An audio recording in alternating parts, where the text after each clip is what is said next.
Olá pessoal, estamos de volta com mais um ClimaCast.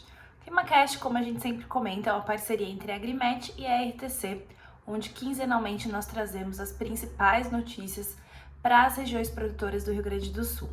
Bom, o ClimaCast dessa quinzena nós vamos tratar aí dos próximos 15 dias, né? Então agora a partir aí do dia 23, 24 de maio até o primeiro decêndio de junho.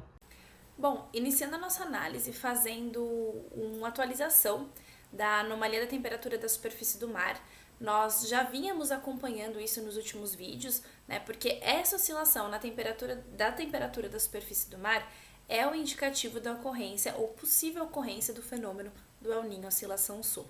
Bom, aqui, né, onde eu estou indicando com o laser, tem a região onde a gente observa a condição desse aquecimento ou resfriamento das águas do Pacífico Equatorial. Lembrando, para quem está chegando agora, que o El Niño representa esse aquecimento das águas que faz com que haja uma mudança na direção dos ventos alísios e, consequentemente, uma mudança no regime hídrico no continente e no país, né, no nosso país. Bom, então a gente consegue ver aqui que as condições continuam, né, nesse aquecimento gradual e contínuo, já indicando aqui o mais atualizado do dia 22 de maio, uma condição de anomalia positiva, que a gente ainda não sabe se essa anomalia positiva já caracteriza um El Niño ou não, pois ela precisa ficar acima de 0,5 grau Celsius, tá? E a gente vai ver as projeções daqui para frente no próximo slide, mas antes disso gostaria de compartilhar uma informação com vocês, de que eu sei que chama atenção, né, essa anomalia mais intensa da temperatura da superfície do mar, aqui próximo à costa, né, do Peru, Equador e pegando um pouco aqui da Colômbia, mas esse aquecimento é um fenômeno que nós chamamos de El Niño costeiro. E normalmente a ocorrência desse El Niño costeiro é um sinal de que está precedendo um possível El Niño global, né? Porque o El Niño costeiro ele fica restrito, né? O seu impacto fica restrito aqui nessas regiões que eu mencionei, podendo atingir o Chile também, mas não tem consequências para o nosso país, para o Brasil, tá? Olhando aqui as projeções, então pegando a projeção mais atualizada do IRI, agora do meio de maio, né, nós vemos que teve uma leve redução, o consenso entre o IRI, CPC e NOAA trazia aí probabilidades muito altas, acima de 90% para todos os próximos trimestres. Aqui a gente vê que é um pouquinho mais conservador, vamos dizer, mas que de qualquer forma, a partir agora de junho, a probabilidade de ocorrência desse El Niño é extremamente alta. Eu acho que aqui não é nenhuma novidade, né? A gente vem alertando isso há algum tempo. Já discutimos quais são as consequências desse El Niño para a região, né, para o Rio Grande do Sul, e a tendência é que de fato ele se confirme quando a gente observa tanto essa imagem aqui quanto essa projeção com altas probabilidades. Tem uma leve queda na probabilidade a partir de novembro, dezembro, mas ali é outra história, né? A gente tá indo muito para frente da nossa previsão. Vamos focar um pouquinho aqui no que tem nos próximos meses e como isso pode impactar a safra de inverno, que eu vou discutir mais no final desse vídeo, tá bom? E em relação a como que tá, né, a condição atual de armazenamento de água no solo, a gente vem aí dos últimos dias com menos chuvas, nós vamos ver isso, mas antecedendo, né, tinha sido antecedido muita chuva no início do mês de maio, o que faz com que lá no dia 12, né, que foi o último ClimaCast que nós rodamos mais ou menos por essa data, então a gente não tinha analisado ainda essa última quinzena que se passou, a gente vê que a condição de armazenamento de água no solo está muito favorável para todo o estado, né, para toda a região. A tendência, como nós vamos ver também, que foi secar, né? A gente teve uma redução no volume de chuvas, o que fez que regiões que tinham uma condição de armazenamento já não tão ótima, não em 100%, já caísse para uma condição mais razoável, mas ainda assim favorável. E agora, mais recente, no dia 22 de maio, a gente já tem uma condição favorável, razoável, mais generalizada em todo o estado, com algumas exceções de condições muito favoráveis, que representa de 81% a 100% de água disponível no solo. Essa condição em verde ainda é uma condição muito boa para o desenvolvimento das culturas e pode evoluir para uma condição melhor se a gente tiver previsão de chuva, e agora a gente vai dar uma olhadinha nisso. Começando com a região do Noroeste Centro, a região do Noroeste Centro, que nós sempre começamos aqui com São Luís Gonzaga. Então a gente consegue observar algumas coisas, né? De que, de fato, a última chuva registrada significativa foi aqui no dia 8 de maio. Então, desde o dia 8 a gente não teve nenhum volume significativo, com exceção aqui do dia 22, mas um volume muito baixo, né? Então, nenhuma chuva ocorrendo, o que fez com que houvesse essa redução no balanço hídrico, né? Que foi o que a gente observou anteriormente. Algumas quedas de temperatura que estavam previstas, né? Então, aqui no dia 11, no dia 12, que aqui chegaram a 10 graus, eu sei que algumas regiões foi um pouco abaixo, né? E pensando daqui para frente, o que a gente tem projetado? Olhando para os próximos 15 dias. O NOAA tende a ser um pouco mais conservador que a Climatempo, tá? Nas nossas previsões, a gente sempre olha essas duas fontes. Então, o NOAA está tendendo a ser um pouco mais conservador, menores volumes, mas a gente vai reparar que em todas as localidades que nós vamos analisar, existe um consenso nas datas. As datas sempre batem. E aí, há uma oscilação no volume previsto. Então, quando a gente olha aqui o NOAA, lembrando que o NOAA é aqui o em vermelho, né? Tá indicado aqui na legenda. O NOAA soma nos próximos 15 dias 17 milímetros, tá? Enquanto que a Climatempo, que é o indicado em branco, soma 60 milímetros.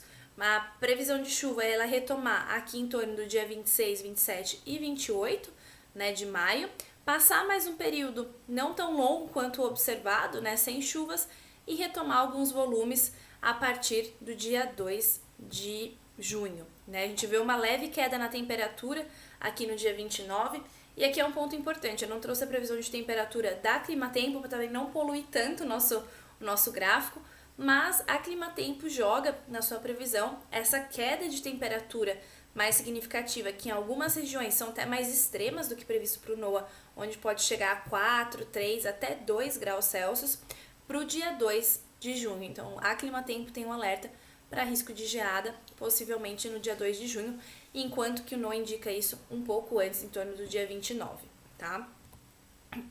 Olhando Santa Rosa, que é a única região aqui que a gente tem bastante chuva prevista, vocês vão ver que é a única região que destaca aqui com esses volumes mais significativos ocorrendo, né? Até mais que a Climatempo, acho que é a única localidade que acontece isso. Então, o NOAA somando 84 milímetros nos próximos 15 dias, enquanto a Climatempo soma 59. A NOAA traz uma previsão de chuva aqui para o dia 26 e 27.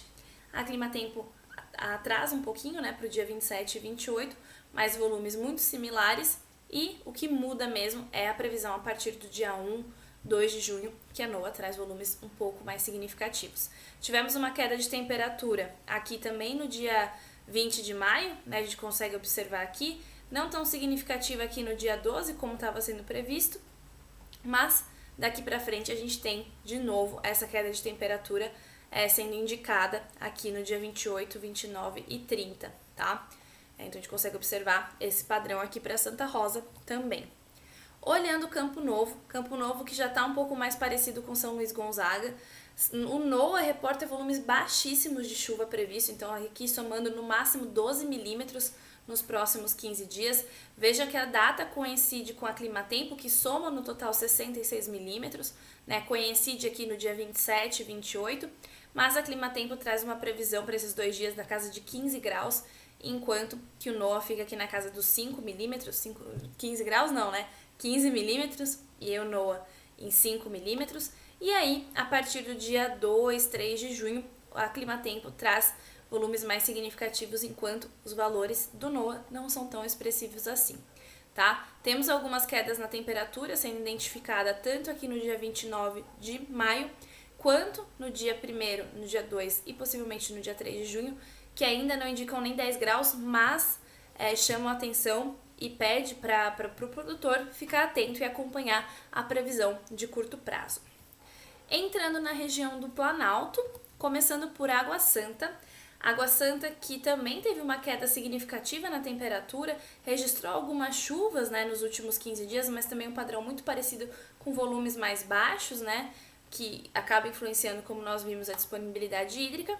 E a previsão de chuva, né, focada aqui o NOAA, de novo, volumes um pouco mais baixos, aqui na casa de 15 milímetros, enquanto a Climatempo é um pouco mais otimista, soma 63 milímetros, registrando aqui chuvas de 20 milímetros aproximadamente no dia 29 de maio, né, no finalzinho do mês, o início de mês, o final e início de mês com menos chuva e depois a partir do dia 3 retoma alguns volumes aí constantes até o fim da nossa previsão e de novo a atenção para possível queda na temperatura no dia 29, 30 e também no dia 1º, 2 e 3 de junho.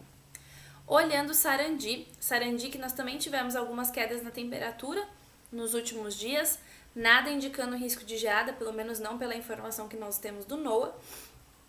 E daqui para frente, né, a previsão traz pra gente o NOAA de novo, volumes mais baixos, na casa de 12 milímetros, enquanto que a Climatempo um pouco mais otimista de novo, aqui no dia 28, né, indicando chuvas na casa de 20 milímetros, somando um total de 54 milímetros e as quedas na temperatura também sendo previstas aqui para Sarandi.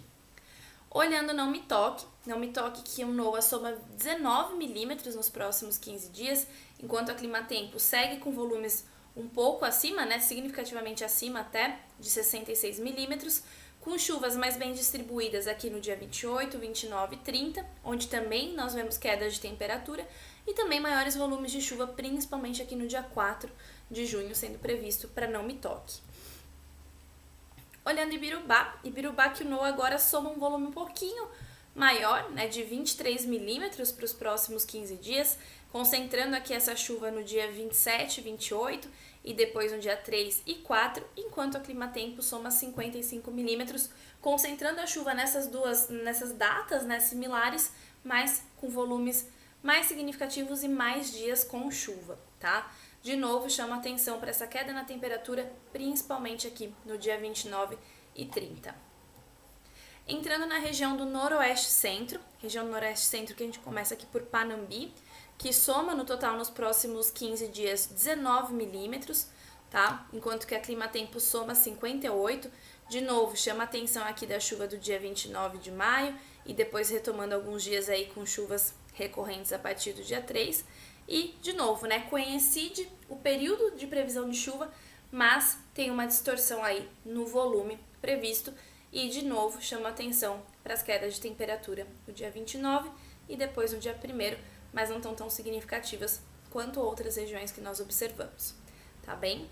Lembrando, né, que eu sempre faço essa consideração, e é importante a gente fazer, de que eu estou mostrando a previsão dos próximos 15 dias aqui num vídeo estático, né, de um dia só, e essa previsão ela é atualizada diariamente. Então, fiquem atentos, consultem as previsões, porque esse monitoramento a curtíssimo prazo, é essencial também, né, para captar alguma mudança, alguma variabilidade, né? A gente precisa estar atento a todas as informações disponíveis. Estou aqui para ajudar, né, para trazer bastante informação, mas esse monitoramento tem que ser a nível diário, tá?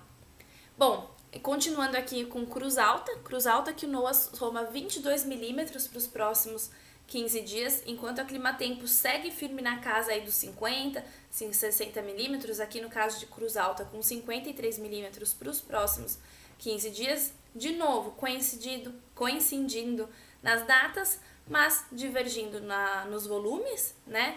E as quedas na temperatura também são características aqui de Cruz Alta para o dia 29, dia 1º, 2 e 3 de junho. Olhando Tupaciretã que o NOAA soma um volume um pouquinho mais significativo, mas ainda assim abaixo dos 30 milímetros, na casa aí dos 27 milímetros, enquanto a Climatempo soma 68 milímetros. A gente vê que aqui no dia 27, 28, os volumes são mais parecidos, né? A Climatempo tem uma chuva maior prevista para o dia 28. A queda na temperatura supera a marca dos 10 graus, né? Então fica um pouco abaixo, o que pode chamar atenção, pode indicar geada em algumas áreas de risco, né? A gente sabe que o NOAA tende a ser um pouco mais otimista nessa temperatura mínima, então eu sempre falo que abaixo de 10 graus vale o alerta. E também aqui no dia 2, 3, que tem um alerta da Climatempo para temperaturas mínimas extremas, tá? Segue a previsão muito parecida, né? Com exceção aqui no NOAA, que traz um volume aqui para o dia 8 de junho, né? Acho que as outras previsões que a gente estava vendo iam até o dia 7, esse aqui acabou indo até o dia 8 e tem um volume maior previsto para esse dia. É interessante também comentar que aqui a gente trabalha com 15 dias, porque o nosso ClimaCast é quinzenal, mas a previsão de 30 dias traz volumes significativos de chuva para segunda quinzena de junho. E para a gente fechar aqui a nossa análise das regiões, entrando na região Centro-Sul, que nós começamos aqui por São Cepé. São Cepé, NOAA e Climatempo coincidem um pouco mais na previsão, enquanto que o NOAA soma 27 milímetros para os próximos 15 dias, a Climatempo soma 20, e você vê que coincide bastante aqui os volumes, né, tanto no dia 27 quanto no dia 28, e depois no dia 2, 3, que são volumes um pouco menores, e a gente consegue ver aqui que para o dia 29 as temperaturas já baixam de 10 graus, podendo atingir até em torno de 7 graus e trazendo aquele alerta que eu comentei para risco de geada, tá bom? E o mesmo é válido aqui para o dia 1, 2 e 3 de junho, por enquanto, tá? Olhando Caçapava do Sul, segue muito parecido aqui na região Centro-Sul, pelo menos até agora.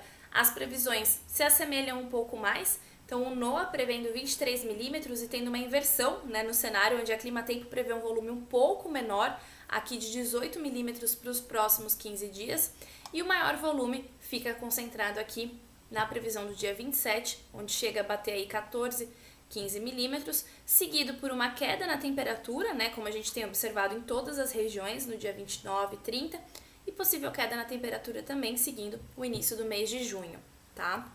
Olhando Bagé que o NOAA soma 16 milímetros, já a Climatempo soma um volume um pouco maior, né, principalmente aqui no dia 27 de maio, onde o volume de chuvas bate os 20 milímetros. A queda de temperatura já está um pouco mais acentuada, né, o que chama atenção, e a gente sabe que é uma região mais propícia a essas temperaturas baixas mais extremas, então ficamos aí em alerta a partir do dia 29, né, 28, 29, até mais ou menos o dia 3 de junho para possíveis ocorrências de geada. E por fim, Arroio Grande, que traz aí um volume de 16, 17 milímetros nos próximos 15 dias, e a Climatempo trazendo 21 milímetros, então também muito próximos, e o mesmo cenário, queda de temperatura a partir do final do mês, se estendendo até o início do mês de junho, volumes distribuídos de chuva agora nesse final do mês de maio, mais ou menos ali no dia 2, 3, e depois um volume um pouco mais significativo aqui no dia 8 de junho, tá bem? Em relação aos prognósticos de temperatura, né, previsão do tempo, temperatura, chuva, era isso que eu tinha para apresentar para vocês. Fiz alguns comentários no meio que achei pertinente, acho que é sempre bom a gente relembrar algumas coisas, né? E para finalizar a nossa análise, eu trouxe aqui uma análise inicial da safra de inverno, pensando aqui na cultura do trigo, como eu comentei no último vídeo, que é o que nós temos modelos, né? Então aqui alguns pontos, depois de rodar os modelos de previsão de safra, que nós começamos a enxergar, né? Nos próximos vídeos eu vou trazendo um pouco mais de informação, mas a princípio, com as informações que a gente tem, simulando aí diversas datas de plantio para uma condição padrão, né? Ciclo padrão, material genético, eu não tenho todas essas informações da sua lavoura, né? Então tentei simular aqui um cenário hipotético, mas em diferentes cenários o que a gente observa é que há uma expectativa de ganho expressivo em relação à safra anterior, né? Principalmente por conta das perdas significativas que nós tivemos pelos eventos intensos e recorrentes de geada que aconteceu em 2022. Por enquanto, a previsão não traz nenhuma penalização por geada, né? Não quer dizer que não exista o risco, esse risco sempre vai existir, pensando na localização no estado do Rio Grande do Sul, mas por enquanto o cenário é otimista em relação à produtividade e também, né, em relação ao clima. Falando desse El Niño que a gente já está discutindo há um tempo, a expectativa do cenário climático nesse inverno é de um clima dentro da média e até favorável, pensando no volume de chuvas e esse volume de chuva sendo transformado em disponibilidade hídrica para o crescimento da cultura. Então, para esse inverno, esse é o cenário de clima que a gente está trabalhando por enquanto. Caso alguma coisa mude, a gente, né, recalcula a rota, como a gente fala, mas por enquanto o cenário é esse cenário de clima médio ou até favorável.